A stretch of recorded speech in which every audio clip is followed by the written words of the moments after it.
Hi, I'm Tom. I'm Matty. And I'm Lewis.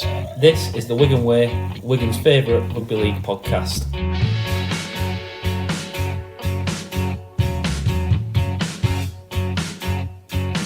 He'll put you in his trap, 'cause he's a union man. He's got it all figured out. He won't care what you think, 'cause he's a northern man. He's allowed to speak his mind.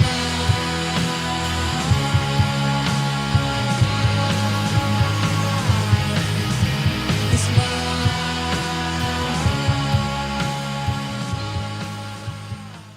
So, Matty. Yeah.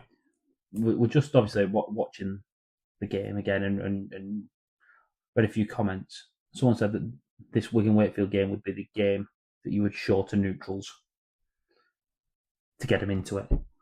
What game are you picking? You have to pick one game for a neutral, not even a neutral side, someone who's never watched rugby league before. A complete stranger. Complete stranger to rugby league. What game are you showing them? And are we assuming they've got no knowledge of rugby whatsoever? They understand the principles. They know about passing and the competition. I'm not sure. I feel like maybe the Good Friday game where Liam Farrell scored in the last minute. Yeah, that would be a pretty good one. If we're thinking about more modern, I think the Challenge Cup final this year is up there for how clinical and destructive and how it was like how to pick apart a team and destroy them, without necessarily scoring all the points until later and you pull them on later. I quite like that, but obviously I'm thinking with a Wigan hat on here. Oh, I'm thinking with a Wigan hat on. All my choices are Wigan. Might be worth putting that out on the poll, out onto Twitter in a minute. Yeah. You know what I've gone for? Go on. 2 games. I couldn't pick between them.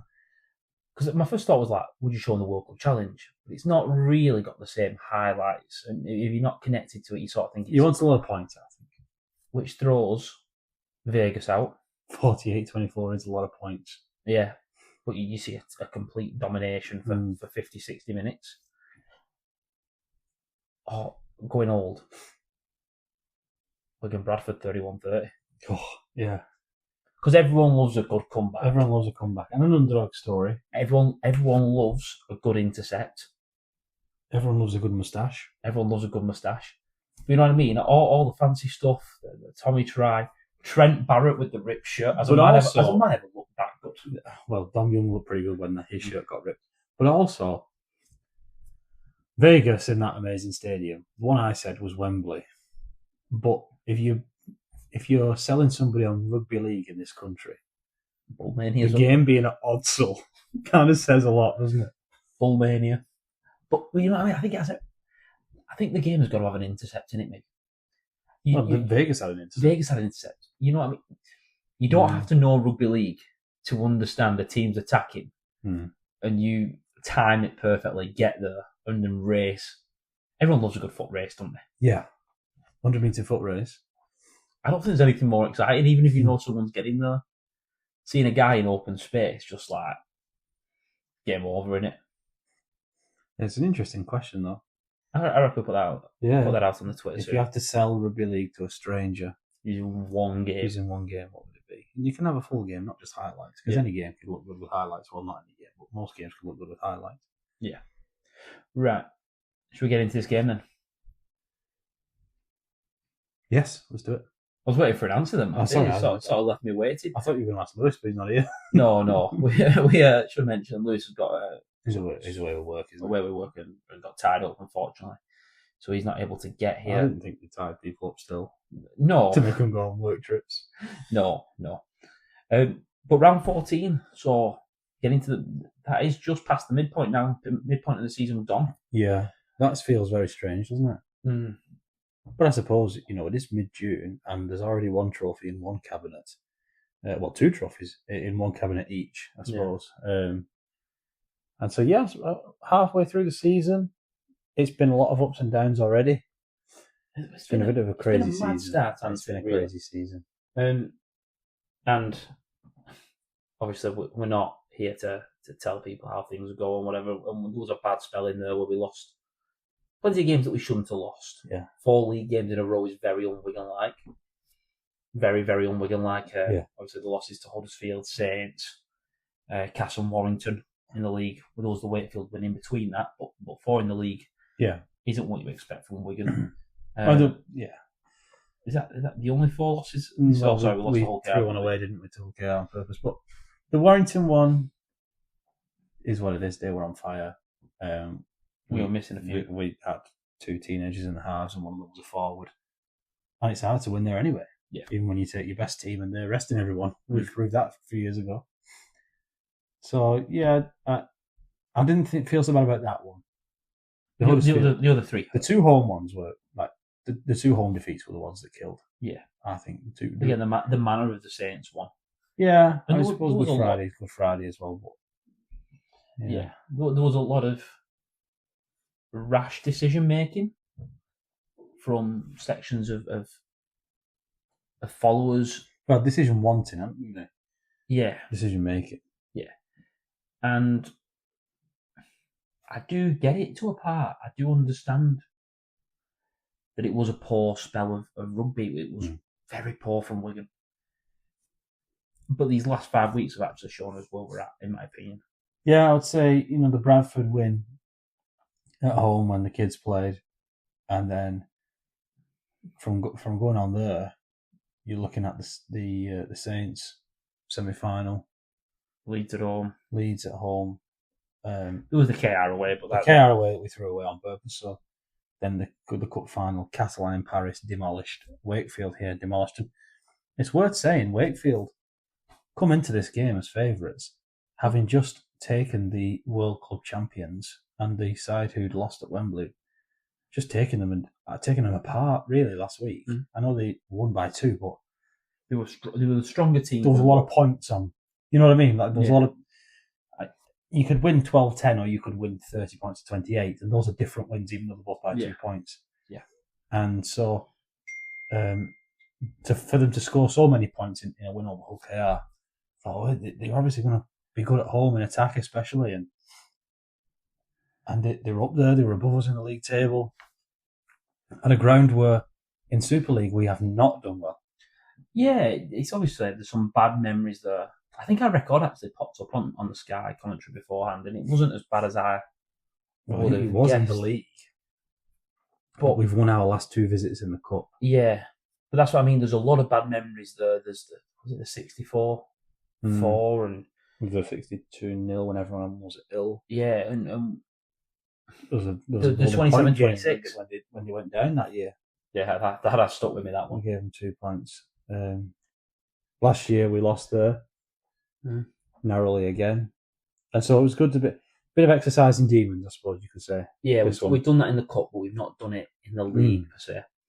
And they'd have been fancying the chances. We've gone semi-final, final, Paris. There's a lot that are going on. That's possibly the toughest run you could ask for around here, really. From the semi-final at neutral venue, Leeds at home, Hull KR away, Hull KR in the cup, then travelling to Paris on the back of the cup final win. If you want Wigan after anything, you want them after that, don't you? Yeah, and then they've got to go to Paris and be part of that spectacle. And yeah, we played really well in Paris, but you've got to keep backing that up. Yeah, you know what I mean. A big 2 points there almost doesn't matter. If you toss it off exactly. And so Wakey would have been fancying the chances, and I know Darryl Powell would have been having his team well up for this, thinking we could get a scalp here and turn ourselves into true contenders really for the top 2. I know that's what they were talking about on Sky. Not necessarily top 6 challengers, but top 2 challengers. And, before the game, you'd be thinking these 2 teams would both be wanting to make an assault on that top 2, and Wakefield at home, they would have been wanting to win this game. Well, Wakefield win. If Wakefield had won this game, they'd be 2 points off the top 2. And they're going to play each other this week, the top 2. And they're going to play each other. So they'd be backing themselves to get in the top 2 in 2 weeks' time. Yeah. And that's probably, again, worth mentioning here. These teams have got to play each other. I know we play them towards the end of the season. Hull KR, Leeds. I think we play Wire again towards the end of the season. Wire's not far off. Not long after Magic. Sorry, yeah, it is. Yeah. But we play Catalans and Leeds right at the end of the season. Yeah. But this week, Wire play Leeds. Yeah. Hull KR play the league. Yeah.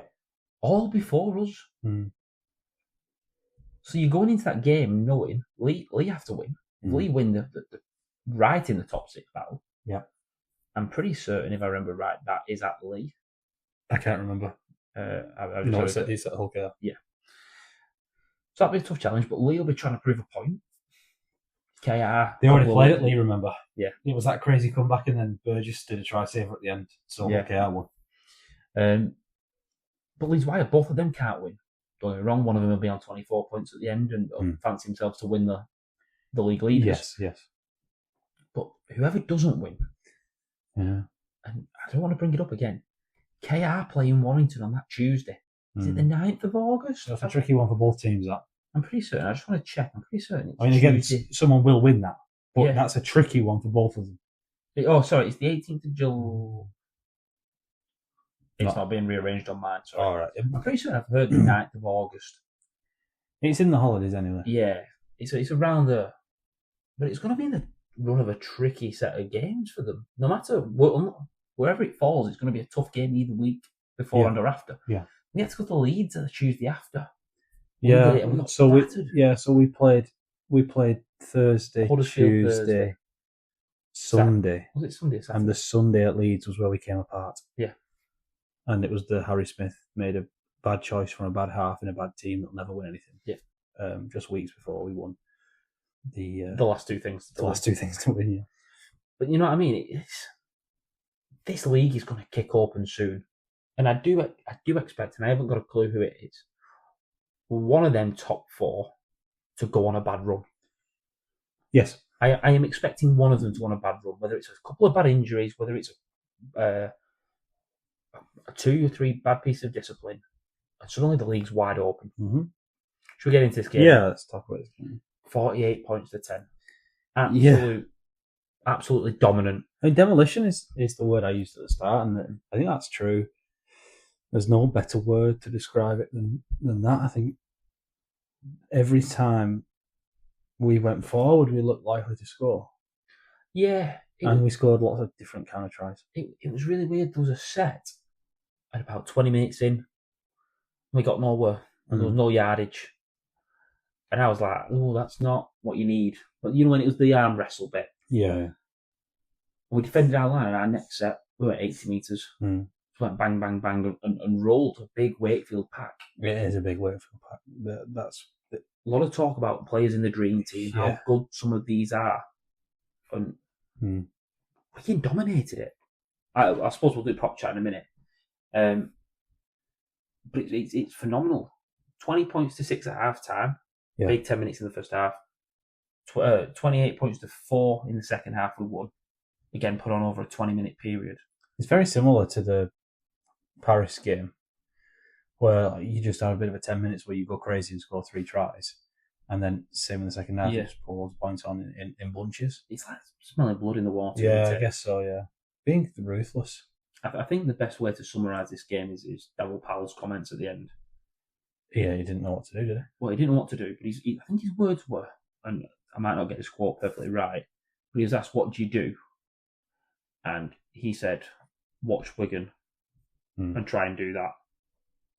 Yeah, and you can't do that every week. No, you can't do that every week. But he doesn't just mean on the field. It's everything behind it, the setup. Let's get into it, because we open the scoring in 4 minutes, and we start 5 metres in, 10 metres in from the left-hand side. Yeah. So I just want us to think about what this play actually is, and who it hits. You know, who the ball touches on the way to this try. So he starts to Harry Smith to Farrimond, and then it's out wide to Eckersley, back inside, and then Farrell finishes it off. And it feels like there's something so poetic about that. Yeah. Like the new guard have made a break, and the old guard finishes it off. Like it's the veteran. Yeah. Try 150 on a game 450. The veteran finishing off the try, as he always does. And I was pleased for Liam Farrell. Big time. Big time. I do want to mention on this try, It is 2 phenomenal passes. Yeah. The Jake Wardle pass is good to Smith, gets a good 15 metres from the ruck. Smith to Farrimond cuts out 15, 20 metres of space. Again, a great pass from Farrimond, who just runs into space. Yeah. Trying to get someone to engage him, and as soon as he does, picks the right pass. And the lads on the right did well. And they executed it brilliantly. They kept the play going.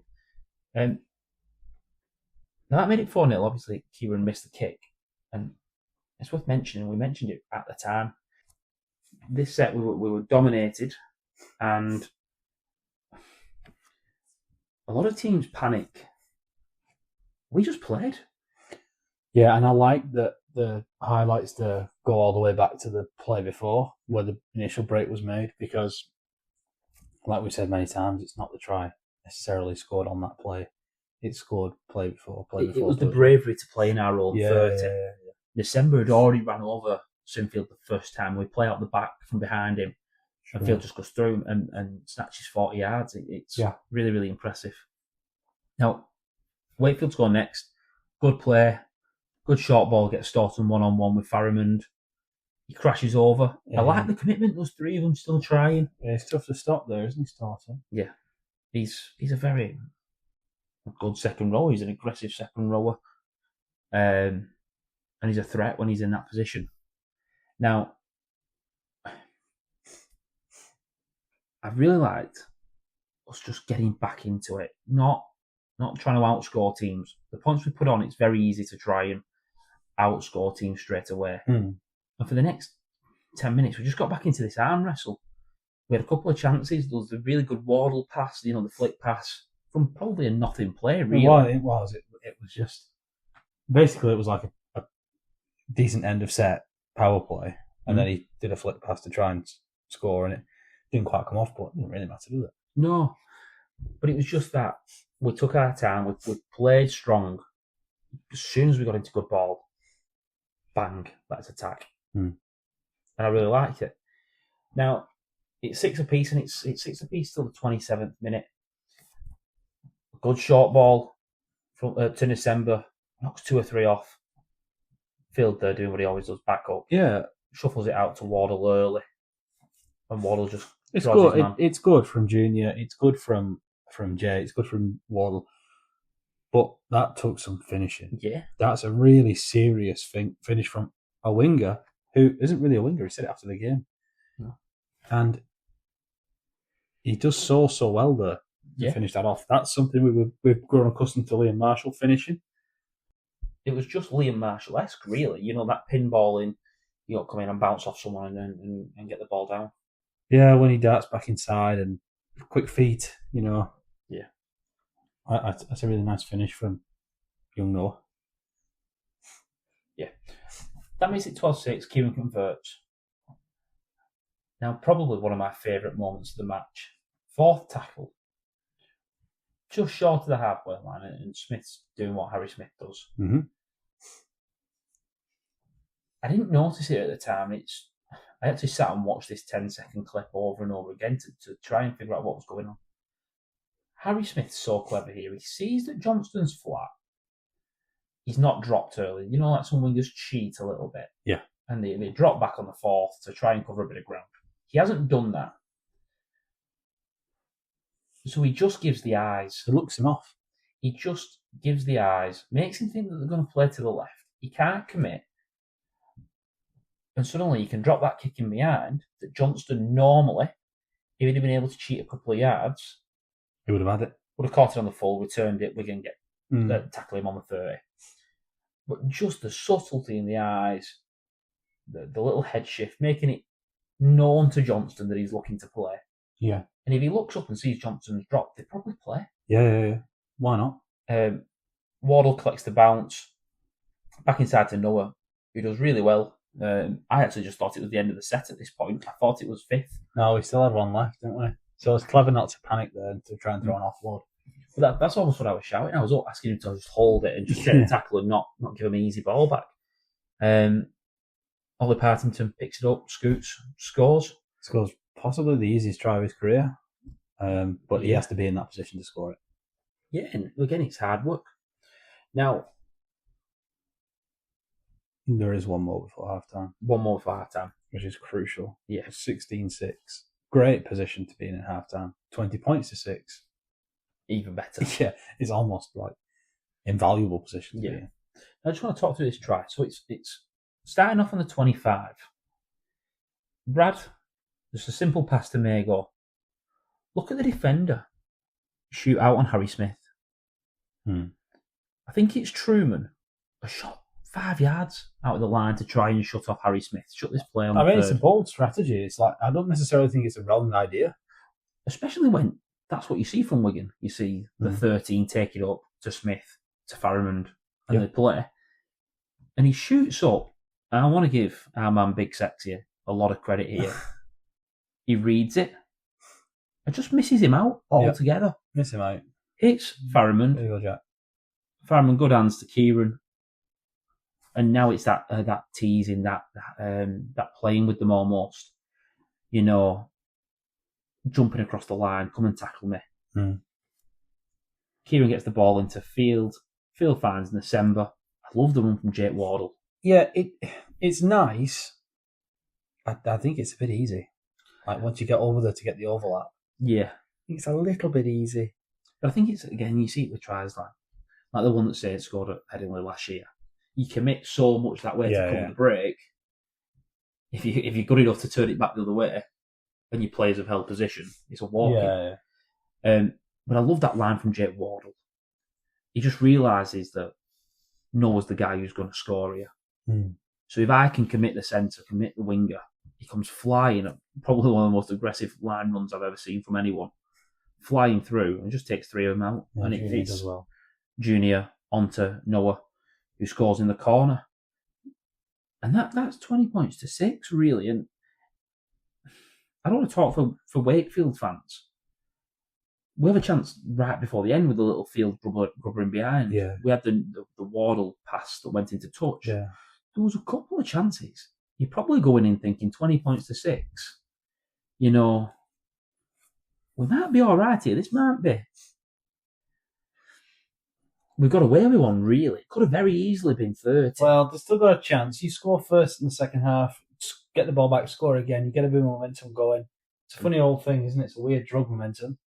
You could end up being 6 points behind, and then who knows what could happen. Again, you take the 2 missed conversions from Kieran, 24-6. You're thinking we need 4 tries. Yeah.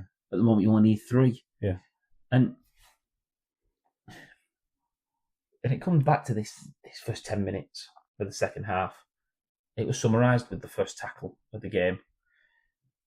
Harry Smith kicks off to start the second half. And just look at the domination.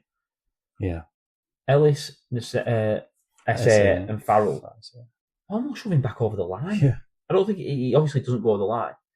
But suddenly it's just, you're on the back foot from the word go. You should be playing that first ball, playing that on the 20. Yeah.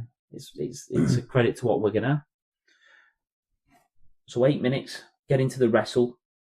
We make a play to the right-hand side. Good shift again. Brad O'Neill to Harry Smith, shuffles it out to Farrell. Again, Farrell. Almost looking for a bit of a settler, so we can swing it back the other way. Gets the offload to Kieran, back to Farrimond, and now what a kick that is.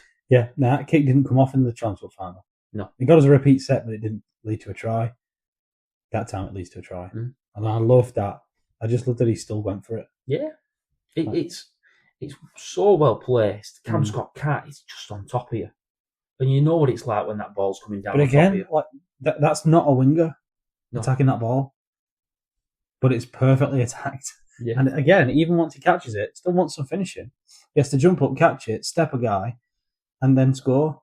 So you know what? Sorry, Matty, you pointed something out to me that I've not even thought about. That's the full hands over the head, claiming it. Like, remember, Joel Monaghan started doing it when he came over here, and then Matt Richards did it, and the strong physique. But Joel Burgess is he's great at that. And I hadn't even noticed how well he did it. That's probably a testament to how good Noah played that situation. He's not even a winger, and he's doing that. Yeah.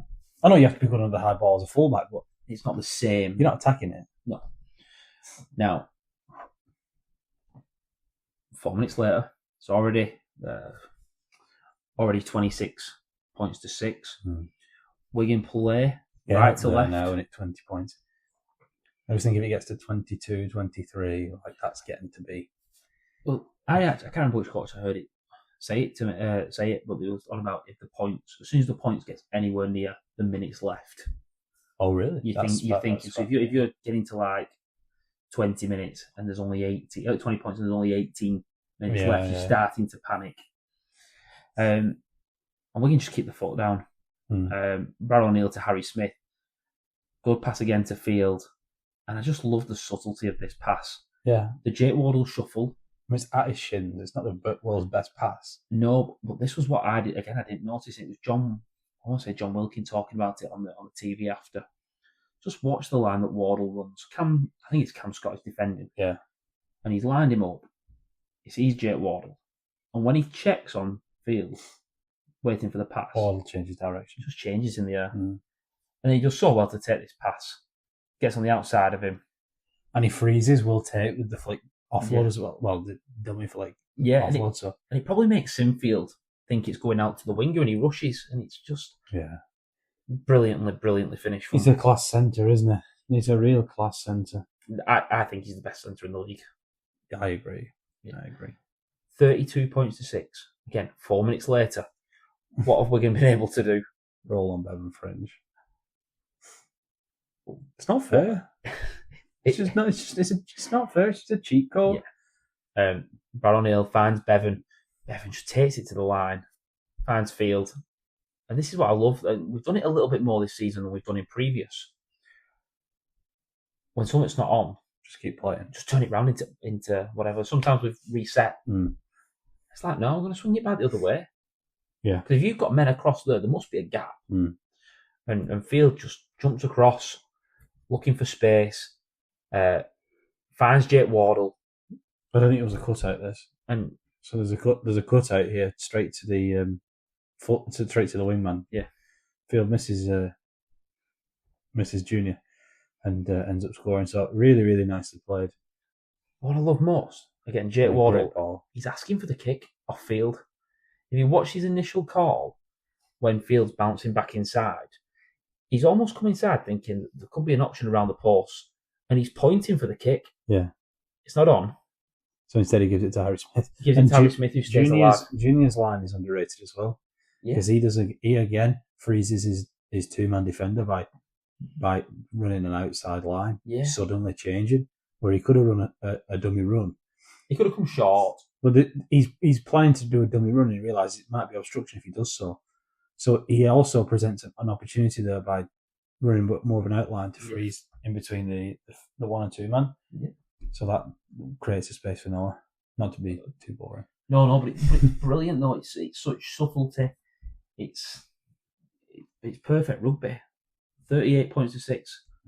We can go down the other end. 2 minutes later. Yeah. Brad, look at the passing again. 10 yards. Is that Bevan French? I'll just give it him. Yeah. And he'll do something. But it's Smith. He goes to Smith first. Yeah. Perfect. Just engages his man. Hits Bevan on the run. And Bevan's just saying, who do I fancy? He knows there's a second row defending at centre. That's your worst nightmare if you're a second rower. How many times have we seen double pump, no look flat ball to winger try? World Club Challenge. World Club Challenge. Yeah, World Club Challenge. It's brilliant. 42 points to 6. Speaking of brilliant, that ball from Jake Troom was gorgeous for that try. Very, very good pass. The Humber Bridge ball, they call it on the comms. You're allowed to play good rugby against Wigan. Yeah. Sometimes. But Wigan are going to make you execute it. And that was a perfect I have started watching, when you watch opposition, you go, that's a good try. Well, you have to execute really well. Yeah. To score against Wigan. If you don't execute, you don't score. You can't just get away, a lucky try. And it's just mad. It's really, really mad the level we're going to play at in this month. Right now, yeah. 42 points to 10. Wasn't the end of the scoring. No, put one more on for good measure. No. Again, something I didn't notice the first time I watched this. Wigan scored this try with the 2 starting halfbacks One's playing the ball. He's come back on the field. Farriman, he come back on the field for Brad. And Harry Smith's at hooker. He nails a pass to Bevan French, who just beats his man. Hits Liam Farrell on a short ball. You're so worried about that cut out to Weckersley or Kieran. How long has it been on? 15 minutes. He's made 2 tries already. That's just what he does, isn't it? Cheat code. And there's one where he doesn't score it, but he creates a gap on the outside inside his own half and nearly goes length. And you think, Bevan's a good player. Yeah. Like he's still amazing. I was a bit worried when he went chasing that kick at 48-10 in the last minute of the game. Oh, like what are you doing? And got up pretty gingerly and started stirring. Yeah. But then he put a huge shot on someone and I thought, okay, fine. Yeah. But yeah, I mean... It's just the subtlety for that. Just about Brad going off and Jack coming back on. Yeah. I think there is a way, not for the whole game, and I certainly don't want this for the first 20, 25, 30 minutes, maybe even... This is a post-Mago thing to do. If we're talking about when in the game we're doing it. There is a way to have Field, French, Smith and Farriman on the pitch at the same time. And to use 3 pivots in the middle and Field as a looping round out the back fullback option. I think that's what they're trying to figure out now. I think it's on instead of Partington for the last 20, 25 minutes. But if you're going to play Farriman 10 minutes at 9, first half, Brad plays the rest, then you're going to give Partington 10, 15, 20 minutes off at the end, and one of them plays 13. Almost plays a 13. But as an extra ball player. See, that's a big thing over in Australia, isn't it? And especially in Origin.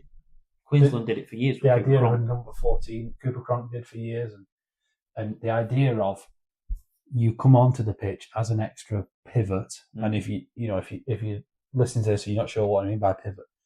I'm talking about taking the ball first receiver, taking it into line, chipping it on. Some stuff that like Ollie Partington does, but a bit more against tired defence, a bit more elaborate, a bit more crisper. Yeah, a bit crisper, a bit faster, a bit like all that good stuff. I think there's a solution there. Whether or not that's what they're going to go with, I don't know. But that's what I would do. I'd give Brad minutes 30 to 45 maybe off and have Jack at 9. Then I'd bring Jack back on later for Ollie P or Elliot, whoever's playing 13. Yeah, it does give you the option to rest some players in game. And I tell you what, Bevan French at first receiver would be absolutely frightening if he's got Harry Smith and Jack Farriman and Jay Field. Well, you know what you've actually just got me thinking about? With the 4 pivots. I want you to imagine you set up centre field. Right under the sticks, right under the black dot. And either side, you're probably going to have Smith and Field, who probably predominantly play the left side, and you're going to have Farriman and French split. What you could do, you could have Farriman and Smith play as natural halfbacks, and then you could have a fullback on each side. Yeah. Well, that's what I was thinking. I was thinking the 2 and 2. You could have a fullback on each side. This is where that would be frightening. I mean, you'd have to ask a lot of Brad O'Neill defensively there, but if you were on top in a game, and you needed points, desperately. That's the only time you wouldn't want this is if you're in a close game. If you're 10-8 up, you don't want to do this. But that's fine, you know. That's. But what I was going to the game goes that way. What I was then going to get at was, remember the video you put out on the Twitter from Blake Austin talking about the 4-man? The 4-on-4, yeah. Field started doing it sitting on the left side on the short side. Wherever you set up on a field, if you've got 4 pivots, you can play 3-on-1. One of Field or one of French or Farriman can sit on the short side. I saw a thing today about NRL teams are going back to exclusively using their fullback on one side as an extra half. It's what Ponga does. Ponga's made a name for it, of sitting on the short side for the Knights. Yeah. 4-on-4. I think there's a way to do it, and it would frighten defences. Yeah, I'd love to see that. Yeah, I really would love to see us try that. But right now, I think we're trying Farriman at 9, just to see what it's like. But if he's good enough there, I would give 10-15 minutes to Brad. Yeah, just so he's full second half, fresh. Not that he needs it. Yeah, right. I do want to dive into a couple of stats really quickly. So in the forwards, Luke Thompson, 120 metres. Junior and Sember, 110. Farrell, 100. Ollie Partington, 30 tackles, again with Ellis and Farrell making 30 apiece. Ollie Partington, again, if we want to talk about middle chat, prop chat, whatever. Ollie Partington. The pack chat. Pack chat instead of back chat. You remember Super League back chat? Yes. The pack. I mean, Ollie Partington. How many times am I going to say this? A move criticised by many, including me. I thought Ollie Partington made us better, but I also thought 5 years was a long time. I know I've said that before.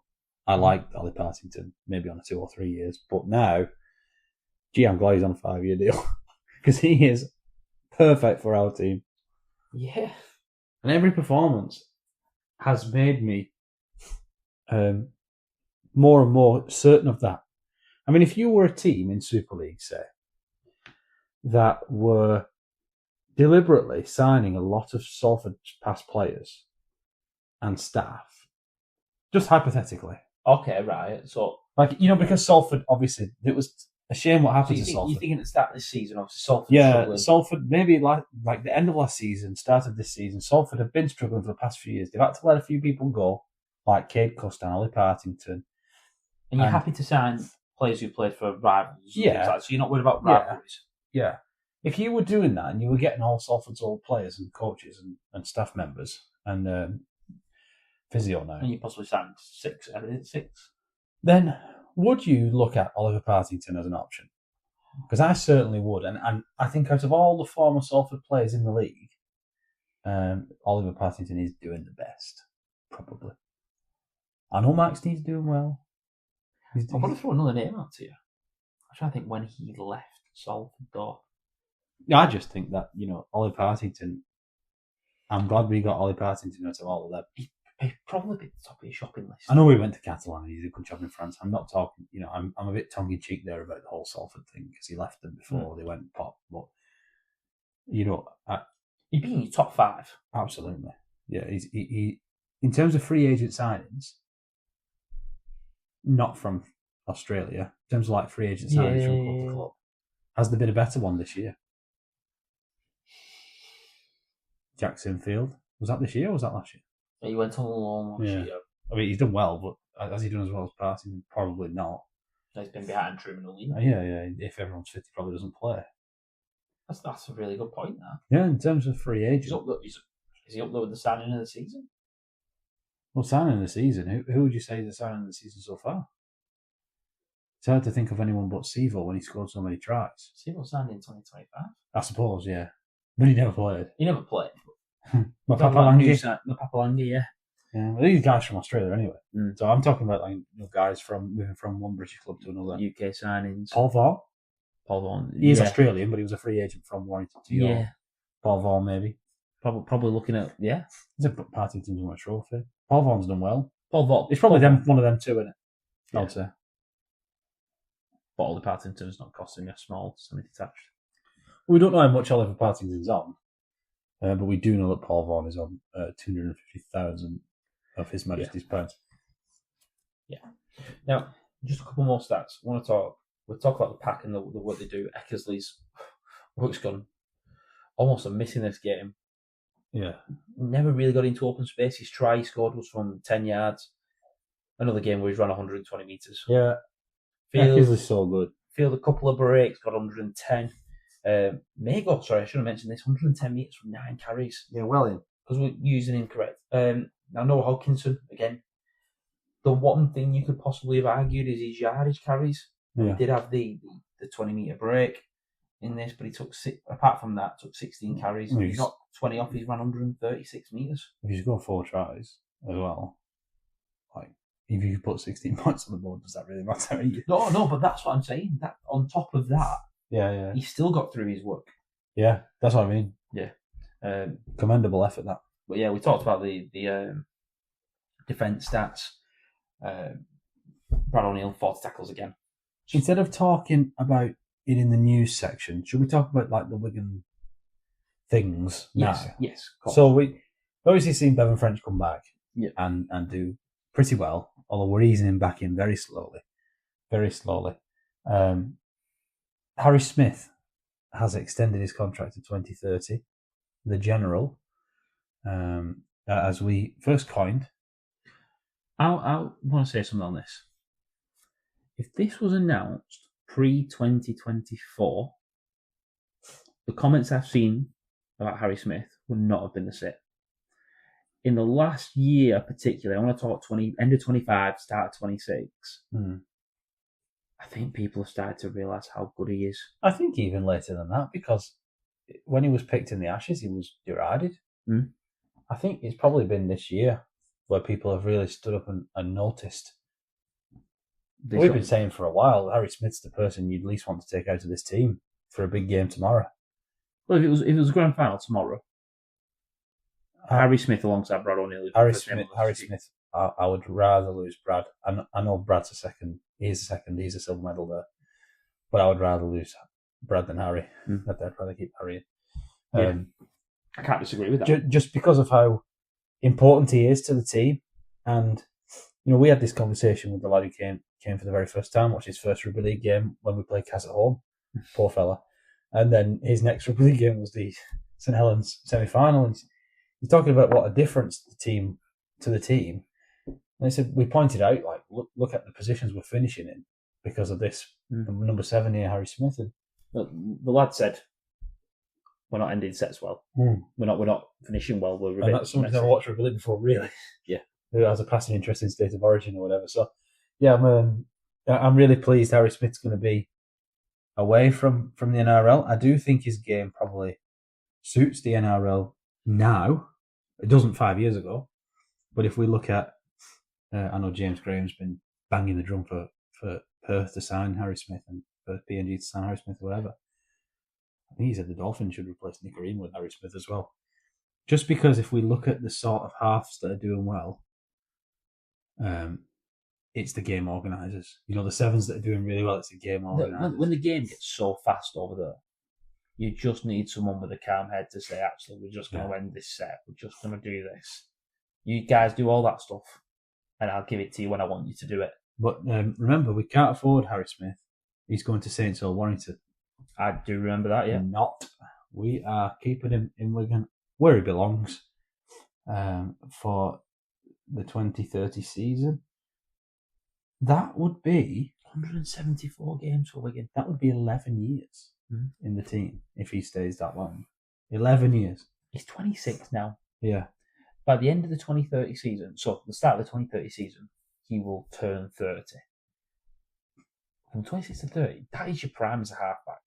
Yeah. 28, absolutely. 27, 28, 29. Maybe fully understand your game. If you look at the ones in the NRL. But yeah, late 20s is for a half. But 26 years old and played 174 games as Wigan's number 7. Yep. That is a phenomenal... outside of Wigan's number 13 and Saints number 9, and I suppose now Leeds number 7. Now. Yeah. But now. I don't think there's a bigger show. Historically, Wigan 13, Saints 9, Wigan 7, in that order. Yeah. Yeah. A lot of great players have had that number 7. Exactly. See, it's What do different. you think about the other two? I don't think the Saints 9 has the same weight. Really? Yeah, I'm going to go against it. Fair enough. And the Leeds 7, I don't think... I think now they're like, with what's happened with Borough. Yes, yeah, but if you're talking from rugby league... Yeah, I know what you mean. Pressure. Yeah, I know what you mean. It's an iconic shirt. Yeah. I don't know if there's another shirt. I think the 7 shirt at Wigan has more pressure on it than the 13. Yeah. Interesting. Because the 13 was Hanley, Farrell, Clark. Well, Clark had it for a yeah. spell. And then Lockers. Yeah. It is iconic. Yeah. There've always been great players in there. Cunningham, Roby, Daz Clark. Like, that's going to be big shoes to fill as well next. Yeah, it's going to be a big shoot for the next to fill it. I don't think it has the same pressure as the Wigan. I mean, any number 7 as well. Like, that's, yeah. Elijah Taylor again. Not to keep banging on about Elijah Taylor, but I'm loving his content. I know, I am as well. Did you not see him yesterday wrestling his brother? Yeah, showing how to slow a tackle down. He said centre was the easiest position to play. I'm not sure about that, although there is no easy positions to play. But he said that scrum half was the third most difficult behind fullback and 9. 9. Yeah. But yeah, I just want to say Harry Smith, 30. I think he was robbed in 2022 of the Lance Todd. Yeah. So that'll always stick with me. I mean, he's been second in a lot of finals for Man of the Match voting. And that should be worth something. I think the way that Harry plays, he's not going to have the moment like Bevan does. Like He did in 2022, but the voters had already picked. That's what I mean. And if you're picking it so early, Chris McQueen probably was the shout. You think about Bevan French in 24. Yeah. Has the try, has the no try, has the cut-out pass and the break. Jack Farron in 26. Phenomenal. Yeah, you 2 tries. Jack Farron. So it ends up like the way he plays, he's not necessarily going to have them moments. But he controls the game. Yeah. And he is the best. And you know what? Sorry, I'm going to interrupt you. He's England's number 7. Oh, it should be, yeah. Because whoever's going to play 6, I'm going to do my England team in a bit. Whoever is number 6 for England, whether that be George Williams, Wellesby, Lewis, Conman, Jake Connor, Jake Truman, the Serpent, all of them, AJ Brimson, if you wanted, all of them would pick to play with Harry Smith. Yeah, definitely. And listen to Bevan and Farron, and they both say the same. And Junior, yeah, and Jake Wardle, yeah, they all do. Yeah. The good news is Harry Smith is signed for 4 more years, and Bevan's back and causing a bit of carnage. Bit of bad news. And the pack is on top. And now comes the bad news, in that Hercules himself, Ethan Joseph Hazard, has broken his jaw. 3rd minute of the game, this. I cannot believe he broke his jaw in the 3rd minute of the game. Because I saw him taking a carry in the 4th minute of the game. Well, he actually so he breaks his jaw, causing the knock-on, the first mistake from Wakefield when they had a bit of field possession. I think it's a head or a shoulder that catches Hazard. And he broke his jaw, and you can see him turn away, grab it, say, that's pain. And then I was like, he's done. He's gone. Break your jaw like that. Again, for 2 weak points, I don't want to undersell that, but you're not. It's not a grand final. It's not a semi-final. No. And then I looked up and went, oh, he must be all right. He must have just been a stunner. Because he just went on. He took tackle to carry. And made 10 yards. Yeah. Made 10 yards. Yeah. Phenomenal player. They haven't given a time frame on that. They said he's had surgery straight away, which is a good sign. I don't know what the sort of time frame is for a broken jaw. I don't know how bad it is. I don't know if it's the worst broken jaw you've ever seen. I don't know if it's just a little bit of a fracture in there. I don't know. Pete keeping his cards close to his chest there. I don't know when we're going to see Ethan Hazard again. What I do know is he's had an absolute barnstorming season. He's been absolutely fantastic. And rightfully earned his England call up, which we'll talk about later.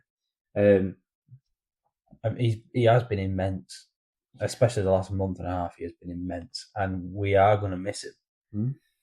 I think it's going to be asking a lot of. It's going to be specifically tough 5 weeks without Walters as well. Yeah. Oh, and when Walters comes back in, he'll be like replacing Hazard basically. But we're gonna roll without him.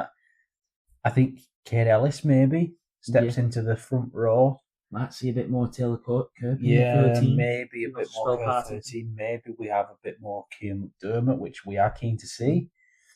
Maybe Sam Essay's minutes are upped. Yeah. And he needs to prove he deserves those minutes when he's on the pitch, like he did in this game. I thought this was probably his best game for Wigan. I thought he had a couple of good games very early on, and then I thought he struggled. I thought he had some nice touches in this game, and he went, it's easy when easier when your team's rolling like it was. Yeah. But he had some nice touches in this game. I back us to handle it. I do back us to handle it, but it's very unfortunate with one of our better players suffering this injury. Yeah. And especially when there's no Walters as well. That's 2 of your 3 best props, I suppose you could say. Yeah. Injured. You know what? Just have to deal with it. And you know what? Yeah, we'll have in 5 weeks' time, we get Walters back. If it's 8 weeks, I don't know. I think how long a broken bone normally takes to recover. 6 weeks. It's normally the time frame. A couple of weeks after that. Call it 8. If I broke my jaw, it wouldn't be 6 weeks till you saw me playing again. I wouldn't play again. Would you have carry to tackle 2 carry about? Unless anyone moved me physically, I'd still be there. And it's Tuesday night.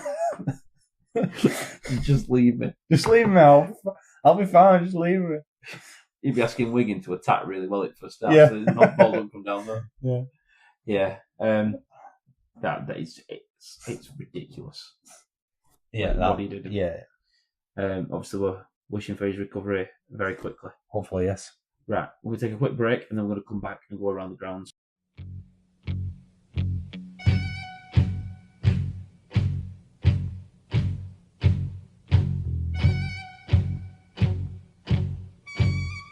So we're going to go around the grounds. Obviously, starting off with the first game on Thursday, Saints, Warrington. Yep. One of these clubs has, well, maybe two of these clubs have changed their identity. Two clubs are trending in opposite directions. Yeah. Would that be fair to say? I think that's fair to say. I think both these clubs have changed their identity. In the words of Matty P, one of these clubs traditionally wouldn't have trusted two young halfbacks. No. And one traditionally would have. And I think it's fair to say Warrington in the past would have never won this game. They would have never selected the side that selected, which gave them the chance to win.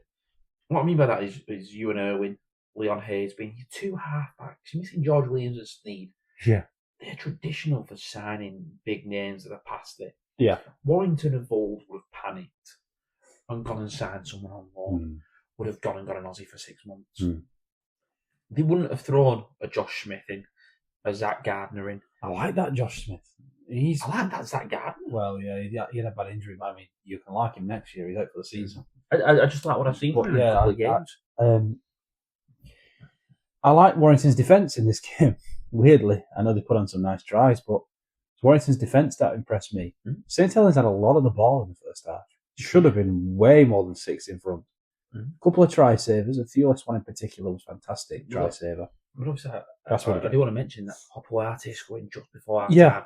And criminal for St Helens to allow that try, and the one that Josh Smith scored.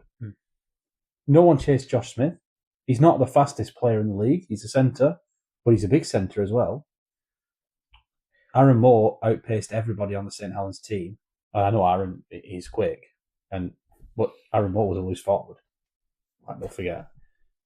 Back in the day for Deanery High School or a halfback, it was never a speedster really, and yet he just burns by all the Saints players. No one bothers really tracking him back. Just give it up as a try for Smith. But yeah, I liked Warrington's performance. There was a lot to like in Warrington's performance here. I'm looking forward to seeing them against Leeds on Thursday. Tomorrow, as you're listening to this, purely because that's a good acid test. That's a good way of knowing where these clubs are. They've both just beaten St Helens, and I like that those three teams have just traded Thursday night fixtures against each other there. Sorry, I'm just looking at that Josh Smith try. Matt Whitley's the only one who chased him down. Yeah. You're right, second row. Yeah. Joe Shaws gives up in the first 5 yards. Yeah. Dion Cross gives up. Wellesby gives up. Wellesby should back himself to catch him. They should give it a go as a fully fledged fullback he's now being trusted to play fullback. Yeah. I know they obviously lost Lomax early. And Lomax was injured, bad injury. And this was a brutal first half for injuries because Gardner went off with injury. Those 3 HIAs all passed, I think. But Sailor, once he moved into the halves, immediately scored. And you think, right, that's it, that's all they needed, they've unlocked it now. And then they had the no try that Theolis saved, and then they had another no try that somebody else saved. And you're thinking, Saints are just going to pour on 8, it could be 18 at half time here. And then it went 10-6 apiece. Yeah.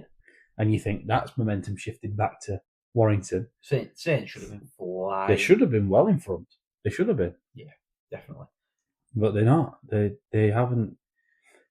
What do you think of the Josh Theolis little trip right at the end? Well, Burgess was really pleased with it. Yes. And said if he gets fined, I'll pay it. That is what I want my fullback I to agree. do. I agree. And I don't even know it's deliberate. It is definitely deliberate. I agree. And I don't care who listens to this and thinks that's bad. I've played sport the whole life. Like, yeah, do it. You know in that moment, if he scores, it doesn't matter. You win the game 18-12 anyway. There's 30 seconds left. But 18-6 is better. It looks better. It feels better. You feel I disagree. You can decline the conversion. You've got 30 seconds to score.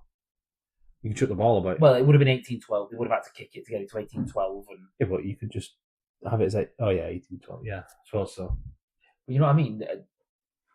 It matters culturally. Yeah.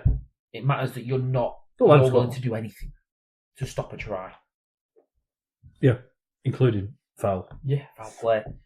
No one criticises when someone holds down. And exactly. Yeah. Or just if it was pushing him off the ball, if he kicked it past him and he pushed him into first row, everyone would go, "Oh, that's a yellow card," but fair enough. You know when it was the Catalans Grand Final and Davis pulled back Marshall? Yeah. That was the right thing to do. I'm doing that if I'm... Yeah. Well, I'm not keeping up with him. No. That's the right thing to do. Click me in, I'm doing the same thing because that's... I think I was raging when Danny Maguire did it in 2010. Right thing to do. Yeah. Moving on. Toulouse Leeds.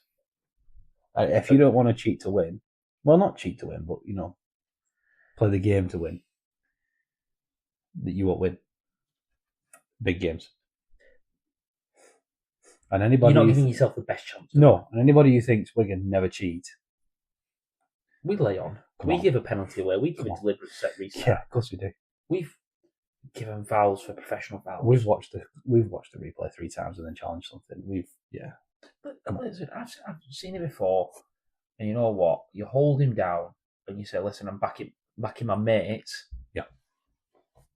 To defend this for 5-10 minutes. Correct. Toulouse obviously won last week. We got off to a great start last week. They did the exact opposite. At home, they were 30 points to 0 down in the first 35 minutes. Yeah. They got it back to 30 points to 24. That's just the most Toulouse sentence you've ever heard. And then Seavor scores and Leeds score a couple of tries later on. You know, when Toulouse were pushing it, making mistakes, and Leeds punished to win it 48 points. If Toulouse could put together a proper performance for a full 80 minutes, they'd absolutely demolish someone. I was going to say they did that last week, but it was against Huddersfield, so... Well, yeah. But they're going to get a chance this week against Castle. But when they get on a roll, they are so good to watch. I know we've not mentioned it. Ollie Ashall bought till 2030. The good signing. Good signing. That's a signing of a club who think they're staying in Super League. Well, Ashelbot's played a lot in the Championship as well, hasn't he? He just likes to play at Toulouse. And I do agree with that. But after the season he's had so far, there would be clubs coming in offering him good money. I agree. Everyone seems to have decided a new team is getting relegated every week. And it's York this week. Yes. Next week, I'm sure it'll be. Everyone except probably the team that I would expect to go down. Like I said last week, you cannot relegate anybody in good conscience and leave Huddersfield in the league. So add, without subtracting, maybe. London have already got a decent enough squad. Or, sorry Huddersfield, you're the worst performing team, and you have had so many chances to get it right. You know what? I've just clicked on York because they're second bottom behind, with Huddersfield behind them. Obviously, they've got Wigan this week. They've got Cass away, Huddersfield away. That's at Magic. Huddersfield's at Magic. Huddersfield's at Magic, sorry. And then Hull at home and Toulouse away and Huddersfield at home. They have got 5 games after Wigan. Hull FC they probably shouldn't win. But you could.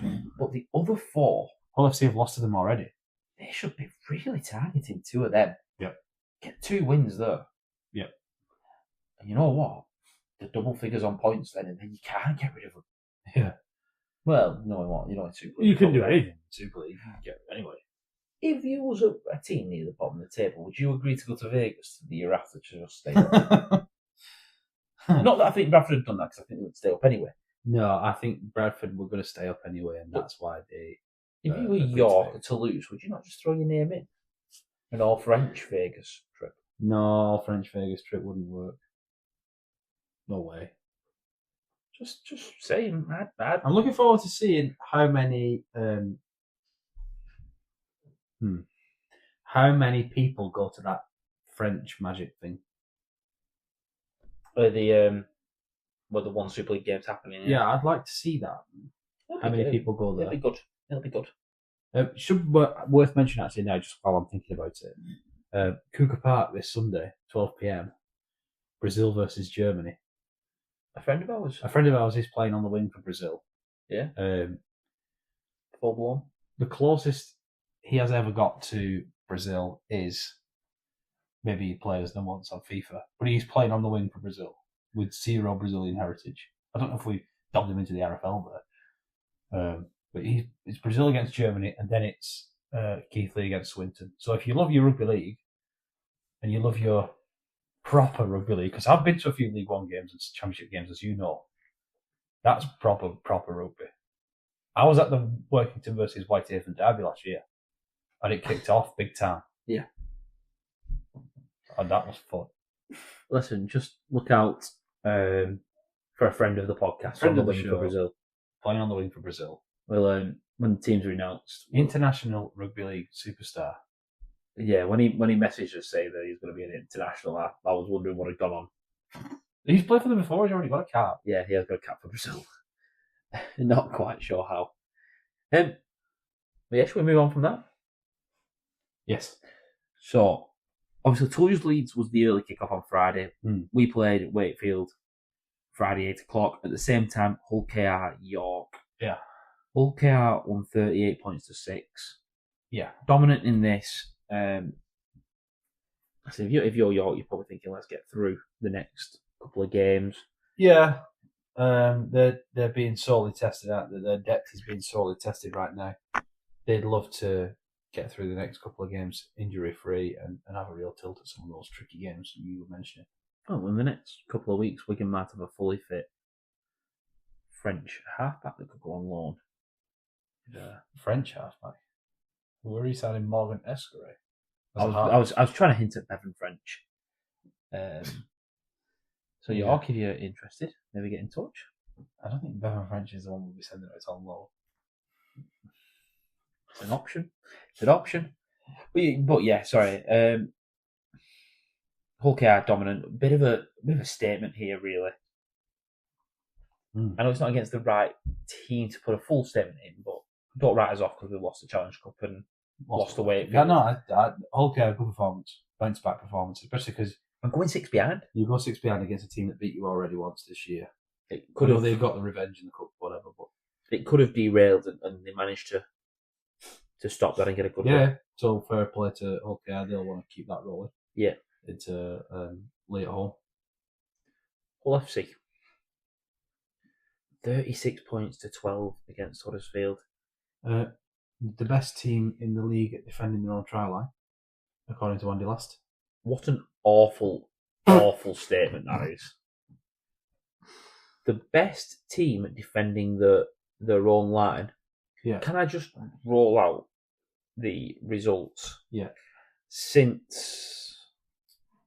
Well, I mean, this is. Well, in fact, actually, let's go April. They lost at home, 24. They conceded. Yeah. They lost at home to Saints and conceded 24. They then beat Castleway 50 points to 10. They conceded 12 against Toulouse in a loss. They conceded 16 against Bradford in a loss. They conceded 42 against Lee in a loss. Conceded 12 against Warrington in a loss. Since April, they've won 2 games. You cannot be the best team at defending your own line and lose 6 out of 8. But what if they keep giving the other team ball on their own line? Yeah, but they've not lost all these games 2-0 and not conceded anything, but can't score either. Yeah. Yeah. Well, that's what Andy Last said anyway. We know Andy Last likes a soundbite. He likes to talk about penetration. More importantly, have you seen his interview? I have. There's something about bending Tom Burgess in half and pulling him off or something like that. Yeah. It was a joke he made in the press conference. It wasn't even a joke. They were asking, I can't remember, it was from Hull FC, about his mate Logan Moy pulling off a tackle on Tom Burgess. And, like you've had it in your classroom, haven't you? And I've had it in my classroom. When you say something, and one of the kids just can't stop giggling because you said something. Or they say something accidentally that's really, really funny, and only you know why it's that funny. Yeah, and you can't hold the laughter, and you sat like little naughty school child in the corner trying to hold laughing. It was like that. He could not help it. I'm going to share it on the Twitter again. If you've not seen it, he was laughing at a comment about a pulled off tackle on Tom Burgess, and then the whole player said, "Yeah, he bended him in half," and he just went. I like that. No, he was For wrong. a man who loves talking about penetration Yeah, so he does much. love talking about penetration. You'd think he would understand the innuendo there. Yeah. He was wrong about defending on try line, but I know all other things I quite like Andy Last. Yeah. I quite like him. Yeah. Best defensive team on our line. Just Surely someone can work that out. is that just sorry? Is Play that the balls in opposition 20. against points conceded? So points conceded divided by play the balls in opposition 20. Surely that's the way. It would be interesting, to see why he thinks that. Is it pure delusion? I don't know. Mate. Well, they had just defended well against Huddersfield. Get a team out at local pub to defend well against Huddersfield. They're not calling it King Billy anymore. It's not there anymore, is it? Well, getting a team out at Book to beat Huddersfield, you can say no. Yeah, I can say that actually. Now, Catalan's Cas. Yes. It Fun game, this. was a fun game. 34 points to 28. Yeah. Bit of a fight back from Cass. Yeah. I want to see more of this from Cass. Don't just roll over against away from home. This is what Cats should do. I'm just looking at the times that they've been there, and there have been some bad games for Cass In France. But you know what? This is what you need. They went there last year and lost 38 points to 4. Bit of fight here. Bit of fight from Cass. But Catalan, good bounce back. They'd have wanted that after Paris. Yeah, they were beat by Toulouse easy at the start of the season, 24-12. Yeah, they were, I remember that. After being 12-10 and just imploded in the second half. Yeah. This is more like what you want from Cass. Good times for Catalan. They were 34 points to 12 up. They'll be disappointed with the defence towards the end. Yeah, they opened the door a bit for them. Probably a touch too late. Yeah, a little too late. But yeah, Catalan. Yeah, I think both teams will come out of this game quite happy. If you Catalan's have got 2 points. If you get Catalan for the start of the game and Toulouse for the end of the game, I mean, all France in itself would be an amazing team. Oh yeah. But yeah, sorry, I just finished that off. Catalans will be happy they got the 2 points. Yes, keeps them 4 behind the top 6, so they're still in that conversation. They're in the conversation.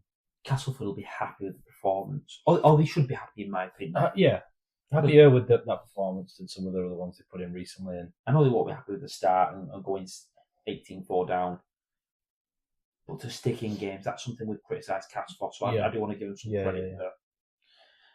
Now, the last game on Sunday, Lee travelled to Wadsall. Yeah. And I can't even remember if I said it on the podcast or not. I probably should have gone back and listened to see if I said this. I was talking about Lee being a potential top 6. Yeah. But the honest truth was, even with their injuries, even with whatever, they had to go to Wadsall and win. Yes. And you did say that, actually. They had to win convincingly. They had to go there and make a statement. Yeah. And even, I'm looking at the lead lineup, and they were missing a few. They were missing a Mila Hanley. They were missing Tessie New, and who's the other starting winger? Innes Senior. No, he played. They were missing Keenan Brand. Oh, Keenan Brand. Missing a couple of the pack. Still missing Owen Trout. Even in this game, didn't Armstrong go off injured about 50 minutes in? Yeah, this is. I mean, there's only really one place to start with this game. Josh Charnley. Yeah. Broke the record for most tries in Super League history. He'd been breathing down Ryan Hall's neck for quite a while. Andy Lass would like that, actually. He's been chasing him. And when Ryan Hall broke the record, there was a huge event. It was a big deal. Charnley, I knew was going to go past him. I didn't think it would be this soon, but I knew he was going to go past him. Charnley's not. He's not giving this up now. Hall's not. It's not. Charnley said he's going to go tit for tat the rest of the season. I disagree. I completely disagree. Leeds get too many tries through Seaboard. Exactly. Charnley's the man still. Charnley's still the man. And Leeds fans are talking about Hall potentially not playing because of his defence. So I think, Charnley's the man. He's got the record now. He's not giving it up anytime soon until Zach Eckersley beats it. I kid, but I think I'm really, really pleased for Charnley. He played for a season in the Championship. Yes, he did, yeah. He did 18 months at Sale. 18 months, but I think it basically missed him 2 seasons. 2 seasons. So call it 3 seasons. How much younger is he than Ryan Hall? So Josh Charnley turns 35 this month. Right, okay. Ryan Hall's 37, I think. Okay. So I'm just looking. You got to remember in that as well. 2010 he came into the Wigan team, but in that he went on loan. He did 5 games at Blackpool and Hull KR. End of 2016 he went to Sale and only came back in 2018 at Warrington. So he missed 2 years there. Even though it was 18 months' time, he missed 2 years worth of game time. He's got 10 tries for England. Only played 8 games. Probably should have played more for England. Played 8 games from 2012 to 2014. Yeah. Then he went to Leigh in 22 when they were in the Championship. Yeah. Since then, from moving to Leigh, when a lot of people might have thought his Super League career was... Yeah, and he's not even been in the side all that time. No. So it's a remarkable achievement for that. And he is just... I mean, it sounds stupid to say when he's just become Super League's top try scorer ever, but he is a lethal try scorer. We're 2 points away from 1,500 points. You give him half a sniff, he's in. I'm just looking at his record. 173 games for Wigan, 164 tries. Warrington is his worst record, right? 108 games, 69 tries. Nice. Leigh, 101 games, 75 tries. Good record, that's a really good record. 4. Yeah, 3 and 4 is a really good record. And if you do the maths there, that's a try game. Do you remember that? He scored 10 goals in 20. If you do the maths, that's a goal a game. Remember that? Yeah, I do remember that. Yeah. But yeah, I think it's been brilliant. He's won everything in Super League.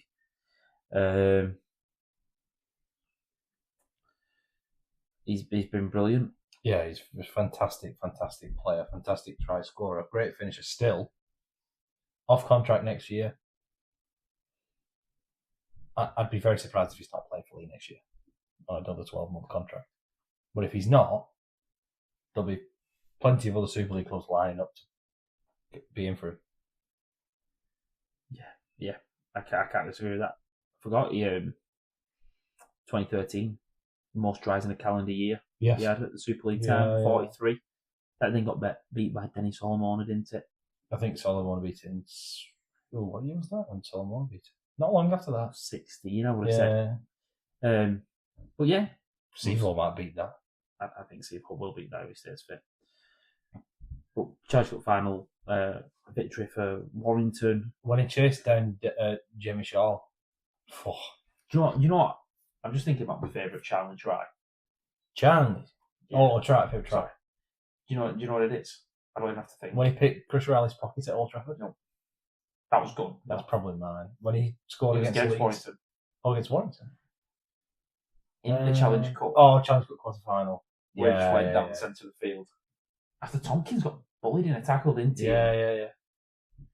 Mine would be... Or was it, did he drop it, Tompkins? I just dropped it backwards and challenged it to score. Mine would be the one against Chris Riley. Well, where he picked Chris Riley's pocket in the grand final at Old Trafford, probably. Or the one against Leeds, just because Sam put 2 fingers up to the Leeds fans as soon as he scored. Yes. And that was Charlie scored, that's right. I don't even remember the try, I just remember Tompkins doing that. Yeah. Well, yeah, let's just finish off talking about that League game, Leigh Bradford game, sorry. Yeah. Big win. I thought Cook was good again. Yeah, his kicking's definitely improved. Cook lamb, instructions to make a meal and a half-pack pairing. Pretty nice. Well, it was a conversation we had at the start of the season. I felt for the last 2-3 years at Leigh. You were high on Adam Cook, weren't you? It wasn't necessarily that I was high on Adam Cook. I thought Lamb did everything. Mm. And they played Gareth O'Brien alongside him or Matt Moylan alongside him. It was effectively both played as full backs and Yeah, did yeah. the final touches and made the final pass or score a try. Yeah. I never thought of Lam as an out-and-out 7. Mm. I think he's a 6 Mm. who creates. And if I was to put him in the Wigan team, it'd be alongside Harry Smith rather than Bevan French, if you get what I mean. I agree. So, seeing Cook come in, I know he's got the number 6 on, but he's playing as that 7, taking the kicking pressure off him. I don't necessarily think it's that. I think I just think he complements. they are sharing the roles a bit more evenly. And Yes. neither one of them is a traditional 6 or a traditional half. Yet they are between them both. And they're sharing the load a bit more. Probably worth diving into this. Do you not think that's the same with a couple of teams? I think that's the case with Leeds, with Croft and Connor. I don't think either of them are a traditional 6 or 7. I agree. They both do bits of each. You see, I'm so engineered not to say those two numbers close together now, that I actually didn't even say them when I said half. Yeah. But I even think Hull KR with Lewis and May. Yeah, a bit, yeah. And well, it depends what half-back pairing Saints pick, but yeah. Hastings is the hybrid, Yeah. really. So whoever plays alongside him can't fall into one role. Yeah. I think you either need one or the other. You need a. I don't mind this way that Lee and Leeds have got it going on and Hull KR have got it going on. I don't mind that way. I just don't think I think that's possibly Saints' issue. But Hastings is playing. There isn't anybody else like him. There's not someone who does both roles, and that means then you end up either going 2 one way or 2 the other. Yeah, maybe. I don't know. But I like it. I think Cook and Lamb is a partnership that could work. I agree. I do agree. And now Cook settling in. Do you think Lamb is going to be the half to partner Jerome Luai at PNG? Can you see that happening? I think they'll be desperate for that. I think PNG will be desperate to have one of their own. I think if I was PNG, I wouldn't be going for Lamb. I'd be going for someone else. Right. From Lee. If I was breaking the bank, I'd be going for Pape. Oh, break the bank for a Pape. I just think Pape is way more expensive because his contract's tax free. No, I mean a transfer. Oh yeah, I suppose they can pay a transfer fee for a Pape if it's for one of their own. Yeah. And I think it's easier to get a halfback from the NRL than it would be to get a 9. I think there's less 9s available. Get both. Get both as an option. Yeah, but we're still talking 2 years' time. Reece Martin's already going there as a player. Recruitment. Player recruitment. He knows Super League. Yeah. Willie Peters knows Super League. Yeah. I have a feeling, and again, this is just me from what I've read and what I've heard, I think the May brothers may find themselves in PNG. Oh, the May brothers are so desperate to play alongside each other. They really They need want a halfback, need a couple of players. Interesting. Maybe. Willie Peters would want him. He obviously likes him. Yeah. Yeah. And Jerome playing alongside Tyrone Medaki now. But play together at Penrith. Yeah. Both know each other's games. They're both that hybrid halfback. So yeah, I think that could happen. Right, that's a bit of rumours though. There's nothing concrete there. Though. No. Yeah, get me a job on Sky Sports. I can create rumours. Yeah, we'll take a quick break and we're going to come back and look at some news.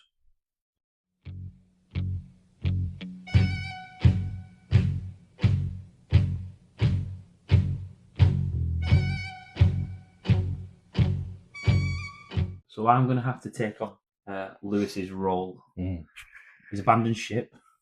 He's left the news station. You have to step into his cap. Yeah, I'm going to step in and put his suit on. It's a little bit oversized for me, but I'm pulling it off. I'm going to read the news. Don't talk about pulling off again. I've done Andy last segment. I'm not starting that again. I'm going to start off on a couple of quick moves. Scott Taylor's returning to Hull FC. Yes. As an assistant coach to Steve McNamara. They've got Saints, just the old Saints physio as well. Yes. Jesse Arthurs, we mentioned this last week, that a couple of weeks ago, that he was open to Super League, and then there was a signing that he was being signed in the NRL. That's fallen through. He's been re-offered to Super League clubs. I think he'd be a great signing. Apparently, he's keen to come to Super League. Maybe he's just as agent talk, possibly. See, I think he's at the age, where he's still got a bit to prove. Yeah, yeah, definitely, he's got more to prove. He's not one of the over the hill Aussies. No, certainly not. He'd do a job on a wing for a team that might need an Aussie winger if one returns home. Team maybe losing some identity. Maybe a team that felt like they needed a winger. Yeah. Really felt like they needed a winger. Yeah. Really felt like they had an opening on the wing for an Australian. Yeah, they could take a dive at a young Jesse Arthurs. Yeah, they could. If they felt like they needed to take a dive on a young winger, Jesse Arthurs would be a good one. Yeah, he'd improve the culture. What if they felt like taking a dive on one, though? I think who that could be. I don't know. I can't. Nothing springs to mind. Nothing springs to mind at all. It depends whether they were looking for an Aussie winger. A couple of big pieces of news. Obviously, the King's Birthday honours. Professor Chris Brooks has been awarded an MBE. Yes. But the big one in this, and I don't want to overshadow Chris Brooks, obviously, deserves the honour himself. A true rugby league man. But Sir Kev. Yeah, Sir Kev. I mean, he's been called Sir Kev for years, hasn't he? Informally in rugby league circles, he's been a Sir. Well, it started off as a bit of a thing on the Headingley. Yeah. Sir Kev when he was still playing. Obviously. I think it's been obvious for a while now he's going to become a knight. It was just a matter of when, really. It was the technicalities of there's a cooling off period once you're given a CBE, once you're given an OB. You have to wait so many years before it can be upgraded to a knighthood. And just to be clear, this is the first time it's been available for Sir Kev. The first possible opportunity for Sir Kev to become Sir Kev without jumping one of the previous stations, without one of the previous honours. So it's fully deserved. And he talked about Billy Boston in his acceptance, in his speech there, and how honoured he is to become the second true rugby league knight. And listen, we spoke about Sinfield last week and how all his challenges. No greater fans of Kev Sinfield than we here. It's probably a testament to his playing career that he was so frustrating to Wigan supporters, the young Wigan supporters. And then, obviously, what he's done post-career. He's been a successful coach in rugby union. They think of him quite highly. Yeah. And then, of course, the money side of it, the fundraising side of it. Not something you want to do, or you want to have to do, but definitely something that you need to do. Well, it's obviously estimated he's done different events, but around 11 million he's raised for motor neurons disease. Yeah. That was also included in the birthday honours list. The mention of that, he's obviously won it for rugby league, and charity with his charitable work. And it does come ahead of his final 7-in-7 fundraising. Yeah, the last ever one. I hope it's his biggest and best in terms of how much money he raises, because he deserves it. What I actually I really like about this. Have you listened to his statement today? I've not. No. He actually explained that we were just heading out for an evening meal. So I'm guessing that's him and his partner. We set off driving, and my wife said, "I think you need to pull over. There's a letter here for you." So obviously, grab the mail as you're running out because you've not checked your mailbox. Oh, really? Oh, so it was a letter. And she opened it and started to read it, and it was a really nice moment to understand that he was the second rugby league player. Reading a letter on the way to a meal is. No, I've done that, Do you think she just knew what it was, and she picked it up and thought, "I'll read this in the car"? Well, I try to think what it looks like, but it must be. Must look cool, yeah. It must be, yeah. Because I've done it, like you're walking out of the house and like the postman stood there at the end of the drive, and you're like, "So I've got to take it off you." Yeah. You know what I mean? So fair play to him. Model professional, obviously. He then went on to say that I wanted to be a professional rugby player from the age of 10. It was my dream to do it for a great club with a great team and win the trophies. Yeah, great career. Yeah, he took his first challenge on in 2020. Obviously, after Rob's diagnosis became big public news, and raised 11 million. Incredible amount. I'm seeing it also in Australia with Jairo, the all-white shirt that's going to be raising money for motor neurone disease as well. So it hits home currently and forever. It always will be. Whenever we think about Rob Burrow, it always will. Hard to believe it's already been over 2 years. Yeah, I actually, when things don't sit with you and you don't think about something necessarily. It was getting into the stadium and then going, last time we were here. It was Memorial. It was that Memorial game, yeah. So it was that week. So yeah, congratulations to Sir Kevin and fully deserved. Yes, 100% deserved. Right, 2 pieces of news that probably travel together. I'm going to start with one that's quite short and one that we're going to let rip on. Oh, okay. The first one is Carpius Paul, potentially out for the season, having surgery. He's doing so well. Really well thought of. He's playing well. But obviously, potentially going to miss the rest of the season. Yeah. Depending how well the surgery goes, he might be back in time for the playoffs. They're not quite certain yet. They might make the playoffs, but obviously with the NRL, the playoffs are so long. It's 5 weeks. There is a huge gap between the players.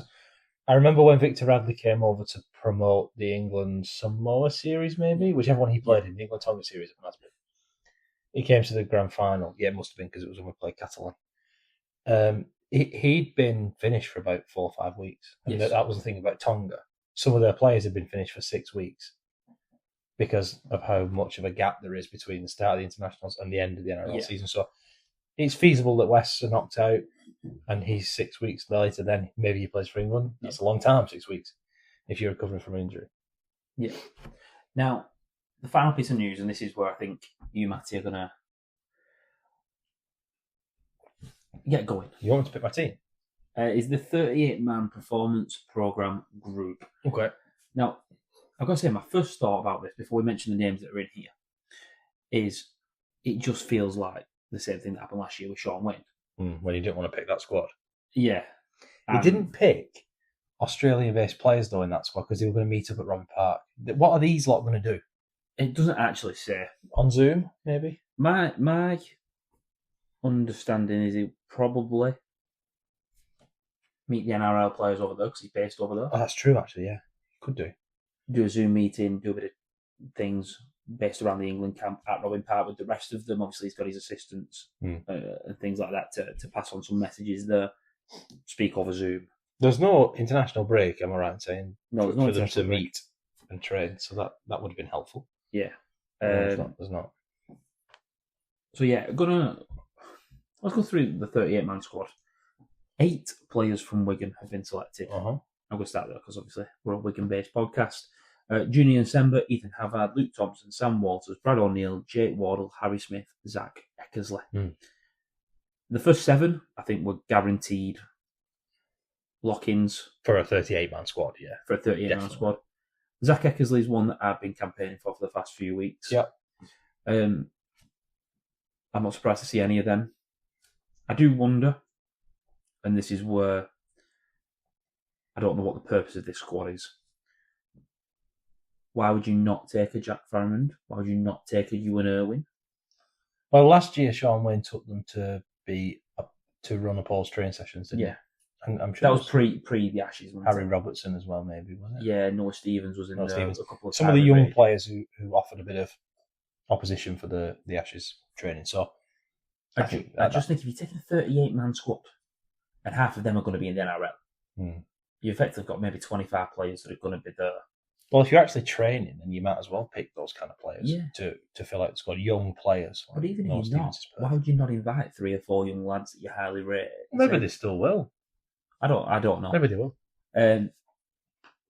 Callum Watkins, Oledsky, Ash Hanley. Well, sorry, there should be an England under-23s or England Knights team where those players make the name. Yeah. You have Lewis Martin, you could have Harvey Barron, you could have Zach Eckersley if he doesn't get picked. I actually don't know who's in charge of the 23s. There isn't a 23s. England Knights is gone. Yeah. They should have that, and they should meet at the same time. Meet at the same time. See what the they could play in the Euros. You could send the England Knights and they'd win the Euros. Yeah. If the Euros ever happens, which I doubt. Actually, I don't think it will anymore. Yeah. From Leeds, there's Cal Watkins, Oledsky, Ash Hanley, and Jake Connor. Warrington have got Ben Curry, Danny Walker, George Williams, and Matty Ashton. Kai Pearce-Paul from the West Tigers. Obviously, we now don't know whether he's going to play. I'm guessing this squad was picked before his injury. Probably, yeah. From Hull KR, Dean Hadley, Jez Litton, and Mikey Lewis. Morgan Smithies and Jaden Braley, both from Canberra. Victor Radley and Billy Smith from the Roosters. AJ Brimson from the Gold Coast Titans. So there's no Matty Lees. Well, from Saints is Wellsby, Walmsley, Darryl Clark, and Harry Robertson. I'm guessing that confirms that he won't be back in the season. We're not certain about Pearce-Paul. Like Pearce-Paul's in the squad. George Williams. George Williams is in the squad, but there's a chance they're going to. Matty Lees isn't. That tells me he's done. Okay, that changes my decision making later on. Then. Yeah. From the Dolphins, Morgan Knowles and Herbie Farnworth. From Wakefield, that's two of our best players. Yeah. Mike McMeekin, Caleb Hamlin-Uele, Jake Truman, and Tom Johnstone. He's an interesting one, Hamlin-Uele, isn't he? Because he's been playing quite well. I think we've got quite a few good props. He's been playing quite well, though. I've definitely got my eye on him. Yeah, maybe. For a maybe. Yeah. And then just to round out the 38-man squad, Max King from the Canterbury Bulldogs, Ben Talty from Brisbane Broncos, and Dominic Young from Newcastle Knights. Sure. I suppose the question I'm going to ask you, and I'm going to give you George Williams being fit, and Pearce-Paul being fit. Okay. But not Matty Lees. Not Matty Lees, based off that. Yeah, I agree with that. Okay, those criteria I can work with. You're going in to a World Cup final. Oh, right. Okay. Everyone's playing pretty well. Everyone's a fit. Okay. Yeah. Out of that 38. Out of that 38. Okay. Who are you picking? Who is? The 20 men. Have they announced whether it's going to be a 6-man bench or a 4-man bench? Well, it's rep football, isn't it? So I'm assuming it's going to be the 6-man bench trial carries on. Same as Origin. Same as Origin, it's rep football, isn't it? So okay, that's why they normally trial. So you're going to go 6-man bench. All right. I've got AJ Brimson, fullback. Yeah. My wingers are going to be Dom Young and Matty Ashton. Do you want me to interject where I disagree? All right, if you want. I think Eckersley's in there over Ashton. Okay. I disagree for now, but I understand where you're coming from. I think if he gets into all, it's over Young. Do you? Yeah, I do. Yeah. I'd rather Ashton and Eckersley. That'd be my next choice. I think they just like the size of both of them. Yeah, but Ashton's not small, is he? He's not small. Right, my centres are Farnworth and Wardle. My halves are going to be. My halves are going to be Mikey Lewis and Harry Smith. I know Williams is captain. I'm pressing the buzzer. I'm jumping in. I'm going George Williams. And, all right, yeah, okay.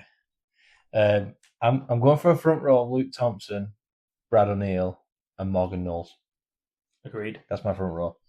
My second row is Kai Pearce-Paul, if available, and Junior December. Yeah, he's available, remember? And I'm going for Victor Radley at 13. Agreed. On my bench is Ethan Havard. Agreed. If he's fit. Sam Walters, if he's not spear tackled anyone in the leading up rounds. Yeah. Jez Litton. Morgan Smithies. Right now I need to think I've got 2 spots left. I'll have another prop. I don't know who's better out of Max King and Ben Talty. Max King or Ben Talty, whoever's better. Max King maybe, it's more experienced. And I'll have...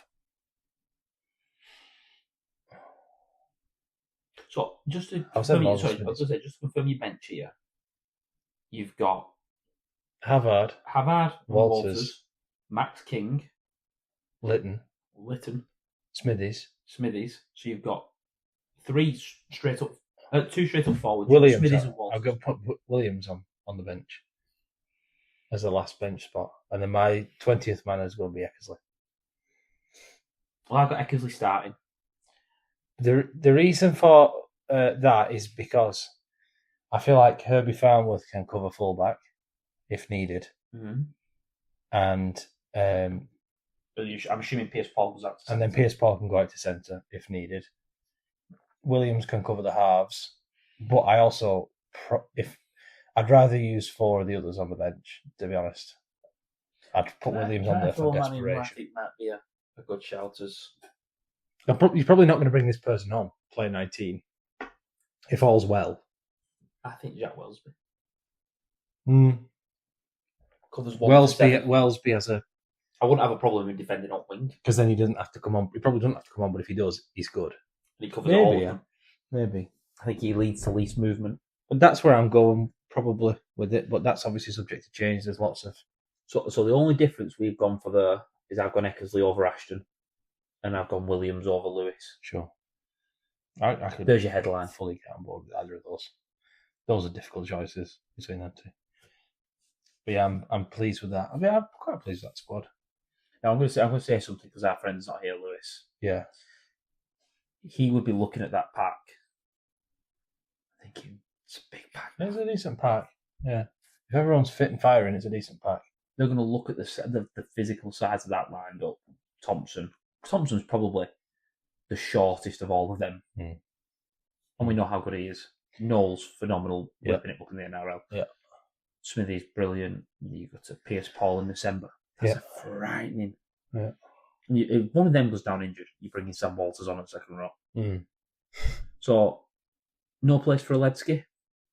I like Oledsky, but I mean, he's maybe in that last bench prop spot. Over a Max King or a Ben Tolton. If Matty Lees was available, it wouldn't be a conversation. Matty Lees would, yeah. Because he'd be on for me. I think he would start for me. Yeah, instead of who? No. I think I'll put Knowles on the bench. I get that. Yeah. I think though, I don't know which ones I'd use out of that bench. There's a world in which the game goes a certain way and I never bring Jeslett on. There's a world where the game goes a certain way and never bring Morgan Spinneys on. I was going to say, when you look at that, it does give you the options. It gives you the option to put Victor in at 9 for 20 minutes and spell Brad and bring Morgan Knowles at 13 and go strong, or Smithies at 13 and go physically strong. Yeah. You can get that creativeness of Jeslett if you want to get him on. I think Brad O'Neill has to start. Yeah. I just think I always do this. I think I said it on the phone to you. I would ask the Australians who we should pick and then not pick any of them. Yeah. Because they will tell us the opposite. Yeah. And I just think they're not going to want to see Victor lined up at 13 because he's going to hurt them. Brad is going to hurt. They don't want December running at their halfbacks. They don't want Pierce Paul running at their halfbacks. They don't. You're right. We've got some big forwards. We've just got to hope that, well, we know our general can put us in good positions. We've got to hope our pack stands up, goes toe to toe. We've got to hope that Lewis can create something or Williams can create something. We've got to hope our centres can be the strike centres we know they can be. Hope our wingers can finish and be solid under the high ball and defend. We'll have to be perfect to beat Australia. I actually think looking at that, it's a question of 1 to 6 versus 1 to 6. But with that side, it's what frustrates me because I feel like that side, if it was available, would have given the Aussies a better go in the Ashes. But it still would have been undercooked, like it still will be this year. The only difference is to win this, to win a World Cup. Yeah, you only have to beat Australia once. Yeah, we had to get to the final. You might draw them in the semi. My point is we can't get them in the group stage. Yeah. So you only have to beat them once. Over a 3-game series, their clash sort of shines through and whatever. But how good would it have been to just beat them once? In a one-off game, where you're going to have played 3 group games, potentially a quarter-final. Yeah, I suppose. You're going to be more into it. You're going to be 4 or 5 games in. I'm assuming we're going to play 1 game over there. Oh, I don't know. I won't put it past us not, but 3 group games, a quarter-final, and then you potentially get them in a semi or a final, depending on how the groups work. I'm not quite certain of the details. You have to beat them once. And if you do that, then you can win the World Cup. Like, you're not... Yeah, I mean, no doubt we'd then lose in the final. Yeah, just roll. If I offer you that right now, beat Australia in the semi and then lose to New Zealand in the final, I'd take it. I wouldn't. Because you're not going to win the final otherwise, are you? You beat Australia, you should win the tournament. Is that what you're saying? I think if you play Australia in a semi-final and beat them, your confidence should be through the roof, and you have to finish it off. And whoever you're playing in the final is going to be looking, going, "Oh my god, they beat Australia!" Like, yeah, I suppose you just can't. You have to beat them in a one-off game. Yeah. Anyone can stand up and beat anyone, I suppose. So get it done, England. Get it done. I'm going to go and make my England Knights team, and I'll see you all next week. Yeah, good win. We'll be back next week, hopefully after a successful trip to York.